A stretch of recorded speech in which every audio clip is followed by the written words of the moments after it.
ओम श्री गणेशाय नमः। ओम नमो भगवते वासुदेवाय नमः। ओम श्री गुरुवे नमः। परम मंगलमय प्रात्मर अखिलेश्वर कारण करुणा वरणालय भक्त वांछित कल्पतरु श्री तंडदुत बिंदित पीतांबरधारी श्री बालकृष्णलाल की वांगमयी प्रतिमूर्ति श्रीमद्भागवत महापुराण। भाग्योदेनम बहुजन्मम सर्वजितेन्द्रम सत्संगम चा लभते पुरुषो यदा वे अज्ञान हितकृत मोहे मंदार कारनाशम विदाहे ही तदोदयति विवेकः। बोलिए श्री कृष्ण भगवान की जय। श्री कृष्ण गोविंद हरे मुरारी, हे नाथ नारायण वासुदेवा। श्री कृष्ण गोविंद हरे मुरारी, हे नाथ नारायण वासुदेवा। देखिए श्रीमद्भागवत ज्ञान यज्ञ अध्याय 5 आरंभ हो रहा है। सभी भक्तजन प्रेम पूर्वक कथा को सुनेंगे। श्री बालकृष्णलाल की जय। सत्य कर्म सूचको नोयनम ज्ञान में ज्ञाय स्मृतो बुधा। श्रीमद्भागवत लाभ्यम स्वस्कृतो गीता शुक्रादिवः। देखो नारद ज्ञान और वैराग्य के बुढ़ापे को दूर करने की ज्ञान और वैराग्य बुढ़ापा दूर करने का भक्ति देवी के कष्ट की निवृत्ति का एक सर्वोत्तम साधन है। यदि कोई है तो वो है साधन श्रीमद्भागवत ज्ञान यज्ञ। श्रीमद्भागवत ज्ञान यज्ञ सप्ताह प्रवचन। नारद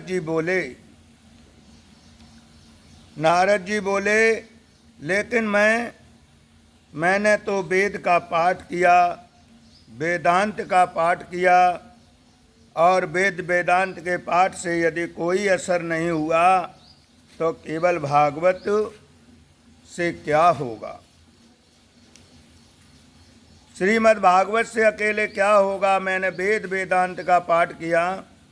और सनत कुमार जी बोले कि देखिए वेद वृक्ष है, भागवत उसका फल है, और वेद रूपी कल्प वृक्ष का अमृतमय फल ही तो श्रीमद्भागवत है। अमृतमय फल ही श्रीमद्भागवत है, और बिना वृक्ष के फल कभी होता ही नहीं। क्या होता है? बिना वृक्ष के फल नहीं आ सकता, और जो स्वाद फल में होता है वो वृक्ष में होता है क्या? नहीं होता। यद्यपि रस तो वृक्ष की जड़ से ही आया है, इसीलिए श्री वेद और वेदांत का जो रसमय सार है वही तो श्रीमद्भागवत है। तो नारद जी ने पूछा कि हम कथा कहाँ करें। हम कथा कहाँ करें? तो सनत कुमार ने उनसे कहा कि हरिद्वार में करो। गंगा जी का एक सुंदर तट है, आनंद वहाँ व्यास मंच लगाया, और व्यास मंच पर चारों भाई सनत कुमार आसीन हो गए। क्योंकि भागवत को कराने वाले नारद जी विरक्त हैं, ना यदि हम गृहस्थ हैं तो भागवत की कथा पत्नी सहित बैठकर सुननी चाहिए।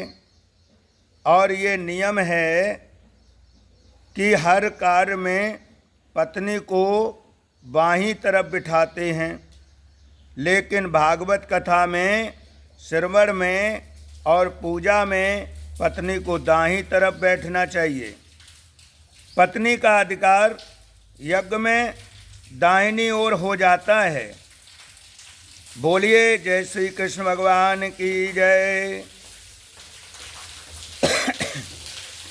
लेकिन जब महात्मा जी कथा कराएं तो वो पत्नी कहाँ से लाएं?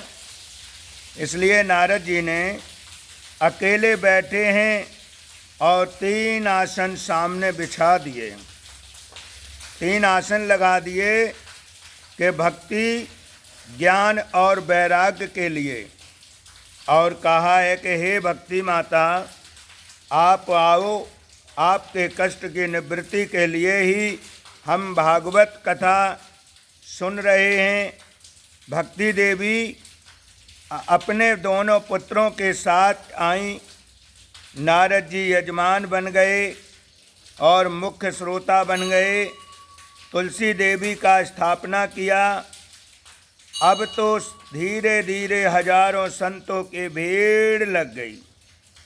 अरे सनत कुमार कथा कह रहे हैं और नारद जी कथा करा रहे हैं। आनंद की बात है कि संत महात्मा ज्ञानी मुनिंद्रों का भी आगमन होने लगा।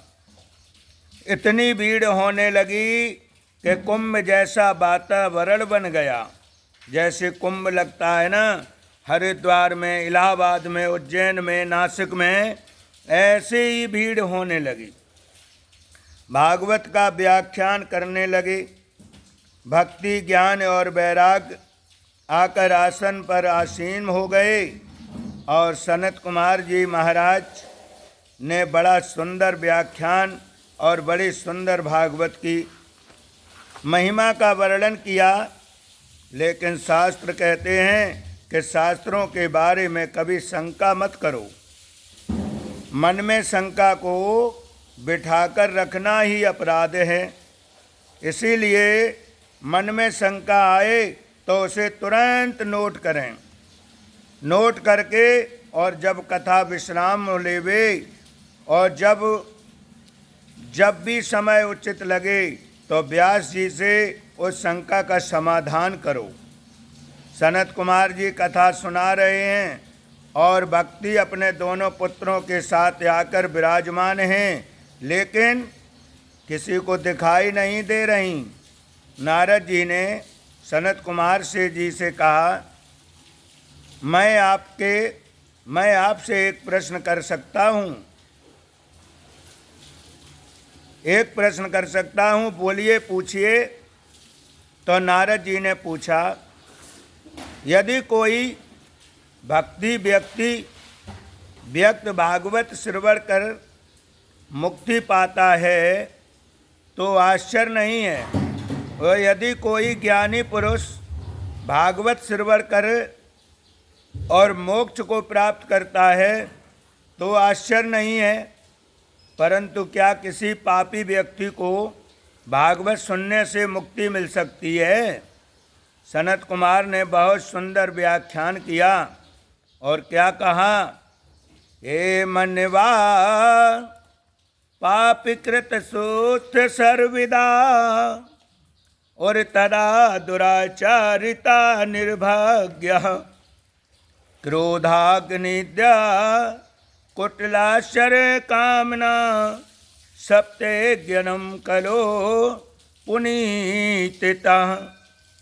कहा है कि जिस मनुष्य ने जीवन में कभी सत्कर्म नहीं किया, जिस मनुष्य ने जीवन में कभी सत्कर्म नहीं किया, दुराचार परायण, जिसकी मनोवृत्तियाँ बनी रहीं क्रोध रूपी अग्नि में जो हमेशा जलता रहा, ऐसा दुराचारी पापी व्यक्ति भी किसी के द्वारा 7 दिन तक यदि भागवत कथा सुन ले तो निश्चय रूप से उसके जीवन में परिवर्तन आता है।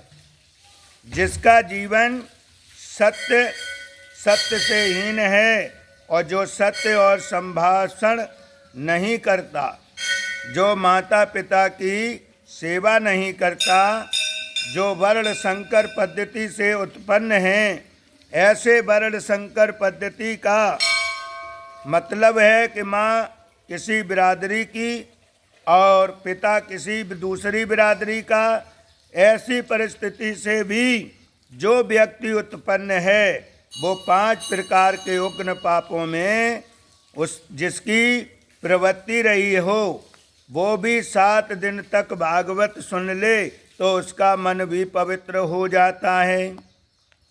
मैं तो यहाँ तक कहता हूँ कि जिसने जीवन में पर्यंत पाप कर्म किया और पाप कर्म करते करते जिसकी मृत्यु हो गई और मरने के बाद भी यदि भूत और प्रेत और पिशाच भी बन जाए तो उसके नाम से भी हम भागवत करावें तो उसका जीवन भी पवित्र हो जाता है और वो मुक्ति को पा जाता है।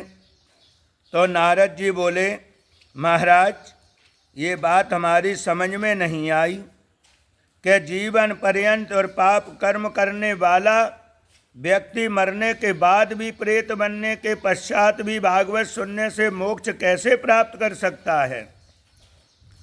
तो कहा है, नारद जी को सनत कुमारों ने एक सुंदर कथा सुनाई। उस कथा का वर्णन करते हैं नारद कैसे कैसे प्रोतात्मा व्यक्ति भी भागवत को सुनकर मोक्ष प्राप्त कर सकते हैं।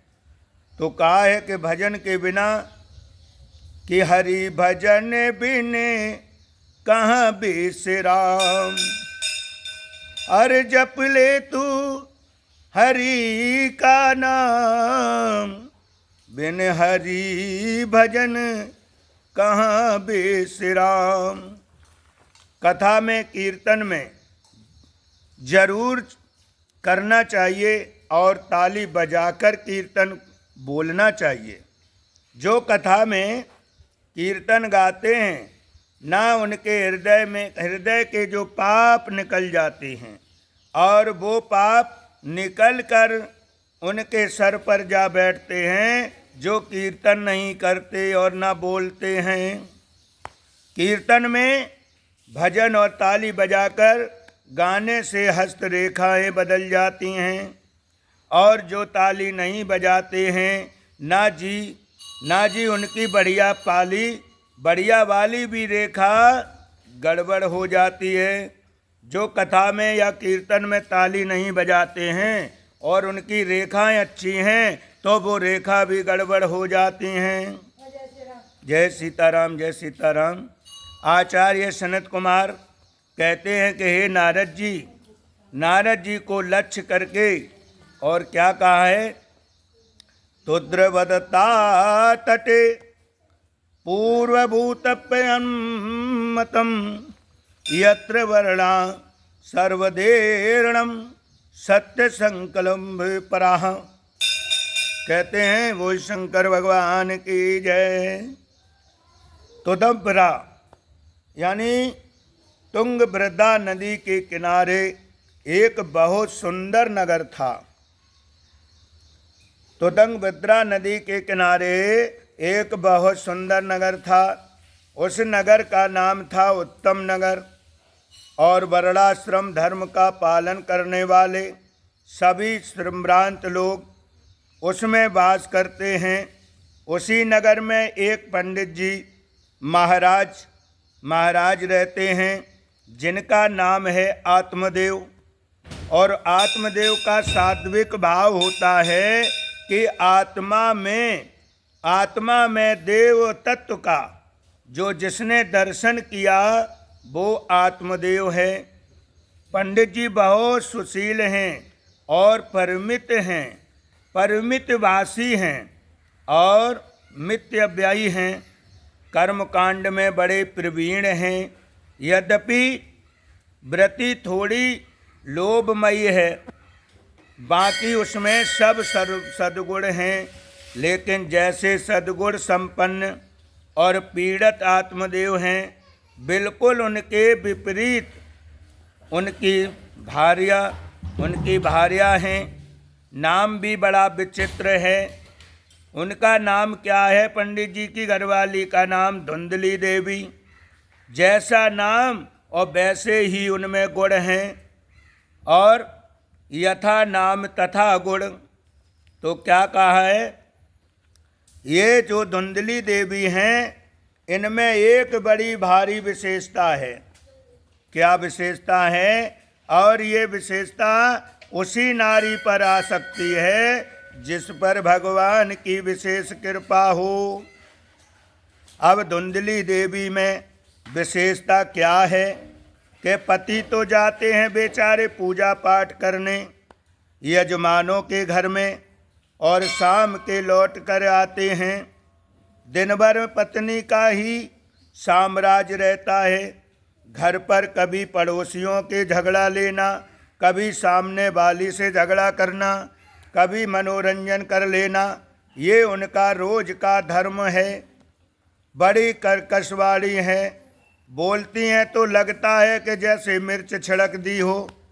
लेकिन शाम काल के जब पति जैसे ही लौट कर आते हैं, आहा, द्वार पर हाथ जोड़कर ऐसे स्वागत करती हैं कि मानो सती अनसुईया के बाद दूसरा इन्हीं का नंबर हो।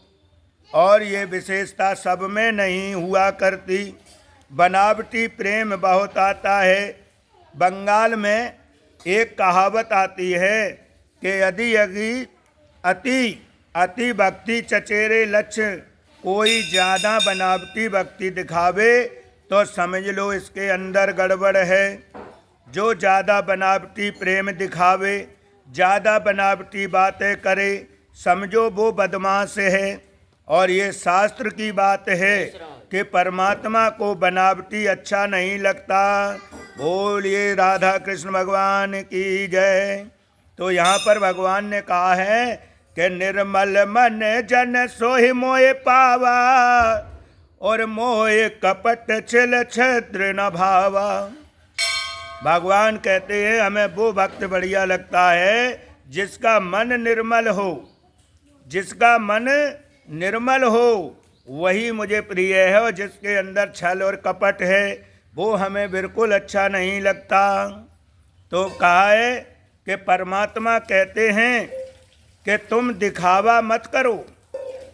भगवान कहते हैं भक्त से कि तुम दिखावा मत करो। जो तुम बनावटीपन करते हो, ऊपर से कहते हो कि नमस्कार, दिल में कपट रखे हो और कह रहे हो नमस्कार महाराज जी जय सिया राम, और मन में सोचते हो कि मेरी गली में आओ तो मैं दिखाऊंगा। मन में तो ये और वैसे कर रहे राम राम, और दिखाऊंगा। ये बनावटीपन मेरे गोविंद को अच्छा नहीं लगता। और वो तो कहते हैं निर्मल मन मनाओ, अंतःकरण को शुद्ध बनाओ तो मन शुद्ध होगा। जब तक मन निर्मल नहीं है तब तक अंतर की आत्मा निर्मल नहीं हो सकती। अब इधर धुंधली देवी का मन तो है पवित्र, धुंधली देवी का मन तो पवित्र नहीं है और भावनाएं श्रेष्ठ नहीं है, और पति के सामने हाथ जोड़कर ऐसे खड़ी हो जाती हैं कि सती अनसुईया के बाद इन्हीं का नंबर हो। इसलिए पति की दृष्टि में पत्नी के पति आदर हैं। और आदर बात पंडित जी के घर में जब धन की तो कमी नहीं है लेकिन बेटा नहीं है, तो तुलसी स्थापना तो हर हिंदू घर में होनी चाहिए। तुलसी पौधा हर घर में हिंदू को लगाना चाहिए। और उनके घर में तुलसी है लेकिन पता नहीं क्यों तुलसी कभी हरी नहीं रहती। उनके घर में तुलसी तो है, धुंधली देवी ने तुलसी लगा रखी लेकिन वो हरी नहीं रहती, क्योंकि उनकी आत्मा गंदी है, सूख जाती है। तो पंडित जी के घर में और गौ पूजा भी होती है लेकिन बांझ हो गई। गौ माता की भी पूजा कर रहे तो गऊ बांझ है, वो भी नहीं बछड़ा दिया। एक दिन पंडित जी बैठे बैठे विचार करने लगे, क्या बताऊं, तुलसी जी को रोज मैं जल देता हूं और अपने हाथ से फिर भी सूख जाती है। मेरी गाय 6 वर्ष हो गए, ये बांझ हो गई हैं। बछड़ा बढ़िया कुछ भी नहीं है। अब पड़ोसियों का आना शुरू हुआ। बढ़िया पड़ोसी भी भगवान की कृपा से मिलते हैं। जब हमारे आचार विचार अच्छे हों तभी पड़ोसी भी मिलते हैं। और काय ज़्यादा बढ़िया कहीं मिल जाए तो उसको उखाड़ कर ही मान लेते हैं। क्या कहते हैं कि अब पड़ोसियों का आना शुरू हुआ और कहने लगे, क्यों जी तुम्हारे घर में तुलसी दल का बिरवा है? पड़ोसी बोले, अरे पंडित जी क्या तुम्हारे घर में तुलसी का बिरवा है? तुलसी के बिरवा को पत्ती को बोलते हैं। तो ये सूख क्यों जाता है? पंडित जी बोले, क्या मालूम, पत्नी तो रोज देती है इसमें, फिर भी सूख जाती है। रोज जल देती है, पता नहीं, मालूम नहीं। अच्छा तुम्हारे घर में गाय है, हम 7 वर्ष से देख रहे हैं। अच्छा बछड़ा बछिया नहीं है और गाय तुम्हारी ब्याही नहीं है, तुम्हारे घर में गाय है, हम 7 वर्ष से देख रहे हैं। क्या बात है? कुछ नहीं, क्या मालूम? पंडित जी बोले, क्या मालूम भैया, सेवा तो रोज करता हूँ। अब देखो पड़ोसियों ने क्या कहना शुरू किया कि बोले, तुम्हारे घर बेटा नहीं है, ना इसी पाप की वजह से गौ बांझ हो गई। ये देवता तुमसे खुश नहीं है। पड़ोसी आके कह रहे, पंडित जी तुम्हारे घर में गाय है, वो भी बांझ है। तुलसी का पौधा लगा रखा, वो भी सूख गया। तुम्हारे घर में कुछ भी बढ़िया नहीं है और देवता तुमसे खुश नहीं है, पितर तुमसे खुश नहीं है। ऐसे भ्रम में डाल दिया। तो पंडित जी को एक दिन तो बड़ा रोना हुआ, विद्वान ब्राह्मण, और बैठा बैठा रोने लगा। जब पड़ोसियों ने ऐसी बात कही तो पंडित जी रोने लगे। बोलिए जय श्री कृष्ण भगवान की जय। हरे राम हरे कृष्ण। ओम मंगलम भगवान विष्णु मंगलम गरुड़ध्वजे मंगलम पुंडरीकाक्षं चंदनम समर्पयामि। जय सिया राम जय सिया राम। ओम मंगलम भगवान विष्णु मंगलम गरुड़ध्वजे मंगलम पुंडरीकाक्षं चंदनम समर्पयामि। जय सिया राम जय। जल्दी जल्दी आ, जल्दी जल्दी भैया। ओम मंगलम भगवान विष्णु मंगलम गरुड़ध्वजे मंगलम पुंडरीकाक्षं चंदनम समर्पयामि। ओम मंगलम भगवान विष्णु मंगलम गरुड़ध्वजे मंगलम पुंडरीकाक्षं चंदनम समर्पयामि। मंगलम भगवान विष्णु मंगलम गरुड़ध्वजे मंगलम पुंडरीकाक्षं चंदनम समर्पयामि। मंगलम भगवान विष्णु मंगलम गरुड़ध्वजे मंगलम पुंडरीकाक्षं चंदनम समर्पयामि।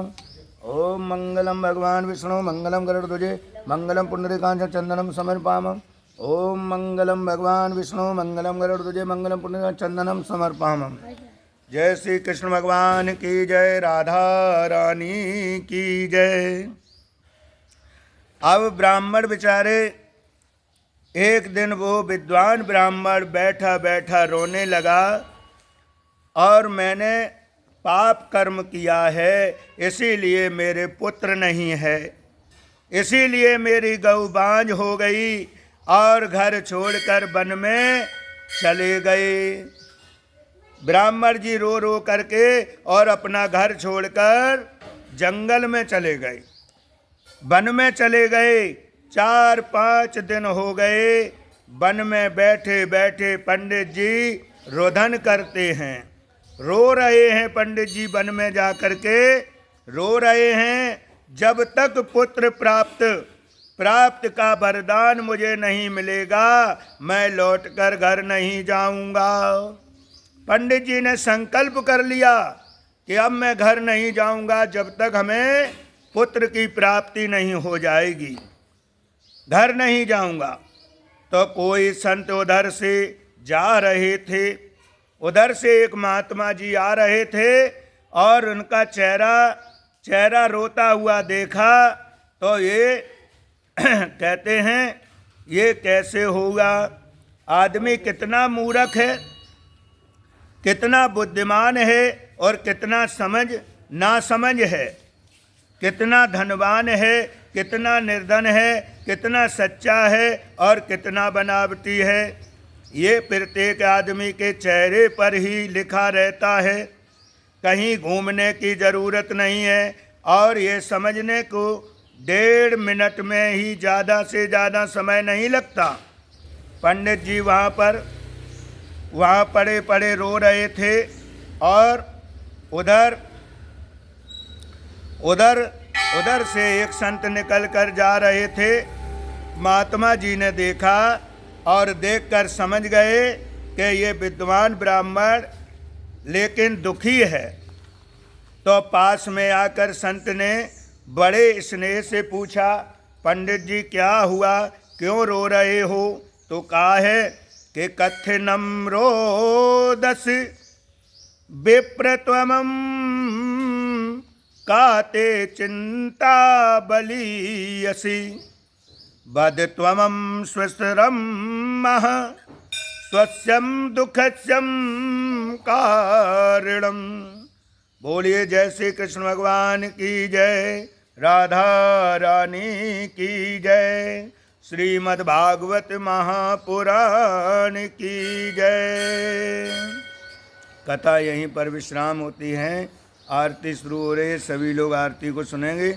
आरती अति पावन पुराण की, धर्म भक्त विज्ञान खान की, महापुराण भागवती निर्मल, सुख सुख सुख मुख विगलित विगलित, निगम कल्प फल परमानंद की। आरती अति पावन पुराण की, धर्म भक्त विज्ञान खान की, सुख मुख विगलित निगम कल्प फल परमानंद। सुधारस में कली लीला रति रस रस निधान की। आरती अति पावन पुराण की, धर्म भक्त विज्ञान खान की। कलमल मथन त्रिताप निवारण, जन्म मृत्यु में भव भय हारन, जन्म मृत्यु में भव भय हारन। सेवत सततरि चरत गान की। आरती अति पावन पुराण की, विषय विलास विमोह विनाशन, विमल विराग विवेक विकासन। भगवत रहस्य रहस्य प्रकाशन, भगवत तत्व रहस्य प्रकाशन। परम ज्योति परमात ज्ञान की। आरती अति पावन पुराण की, धर्म भक्त विज्ञान खान की। परमहंस मुनि मनि उल्लासन, रसक हृदय रस रास विलासन। भुक्त मोक्त रति प्रेम सुदासन, कथाय किंचन प्रिय सुजान की। आरती अति पावन पुराण की, धर्म भक्त विज्ञान खान की। जय श्री कृष्ण जय श्री कृष्ण। हरे कृष्ण हरे राम हरे कृष्ण हरे राम हरे राम राम राम हरे कृष्ण हरे राम राम राम। बोल वृंदावन बिहारी लाल की जय, सावरे सरकार की जय।